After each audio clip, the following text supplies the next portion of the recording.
Going into FIFA 21, I didn't really have any expectations. I missed the first 3.5 weeks of the game because I had my final high school exams. Also, I had to move from Xbox to PlayStation for the first ever time. As the year went further on, I kind of backed myself as I got more time to play the game and grind that I would get better eventually. But yeah, at the very start, no expectations at all.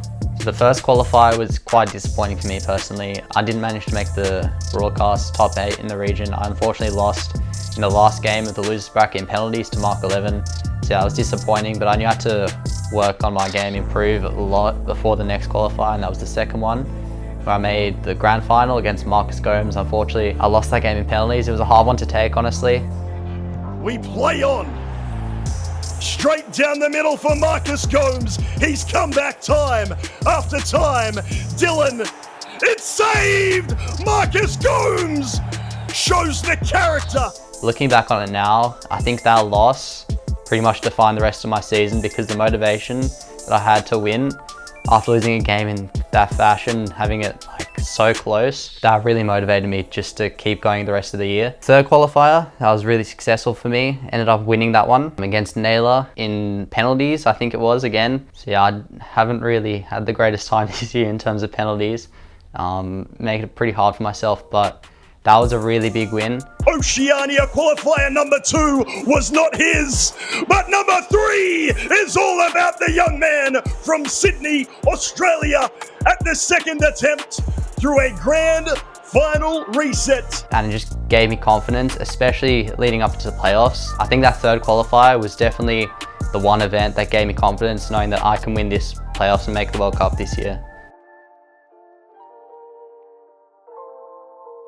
Going into playoffs, I was obviously quite confident. In my opinion, I was the most informed player going into it, so I had a lot of expectation on myself. Losing that game in winners bracket against Mark was a tough one to take, because I felt like I didn't play that badly at all. He just played exceptionally well. I kind of felt on any other day I probably would have won the game if he didn't play so well, so credit to him, honestly. But that performance kind of gave me confidence, even though the result didn't go my way. I was speaking to Treaders after the game, and I said that if I can get through the Marcus game, which is the first game in losers bracket, I think I've got a really good shot at going the whole way to the grand final. Scores, sudden death.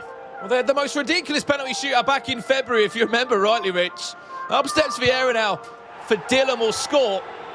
Has to score to stay in the tie. Up step Pele, saved! And Dylan will move into the next stage of the loser bracket. Just to get that first win in the losers bracket, I felt like that was the biggest hurdle for me. Just mentally, obviously I lost to Marcus in penalties in the second qualifier, so I kind of had that in the back of my mind going into Sunday, which is the second day of the knockouts. Honestly, it's hard to say how I got through all those losers bracket games. I didn't make it easy for myself. It was kind of exhausting as well, but as I said, like, I just persevered. I get better as the games go on, in my opinion.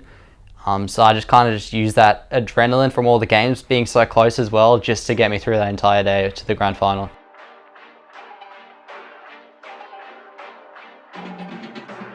So grand final was pretty intense. Quite a few key moments. Personally, I felt that I went to extra time in the first matchup, and I think it was the first goal that I scored in extra time when Naylor passed it straight to me with his keeper.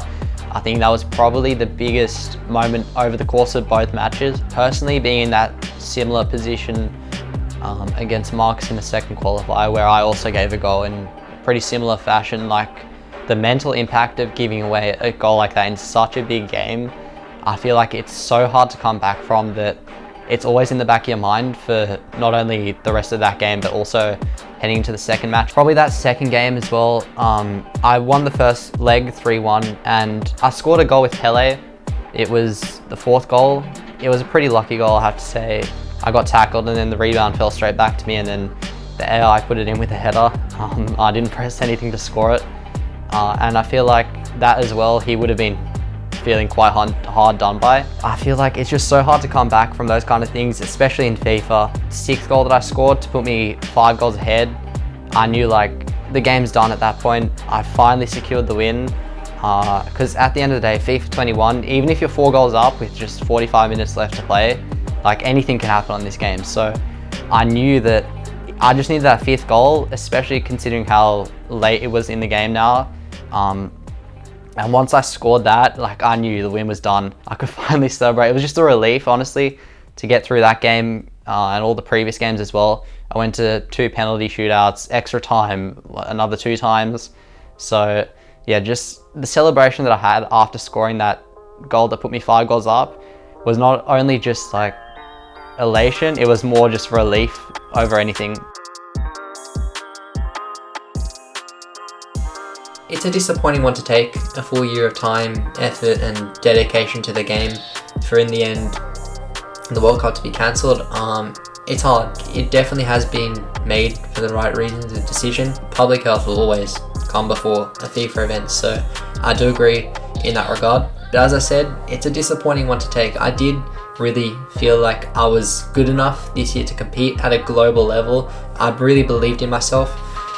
So I wanted to see how I compared to other players, other top players in the world. That opportunity has been snatched away from me. It would have been my 2nd ever international LAN event and my 1st ever World Cup, and potentially only ever World Cup. So that is also a hard thing to come to reality. The amount of people who even can say that they've ever been qualified to a World Cup is so few. So it's something I am really, really proud of. The season overall and winning the playoffs. I'm just going to look at the positives from this season. Other than that, it's a disappointing one to take, but you just have to move on in life. You can't have everything. So yeah, move on to FIFA 22 and see where that takes me, I guess.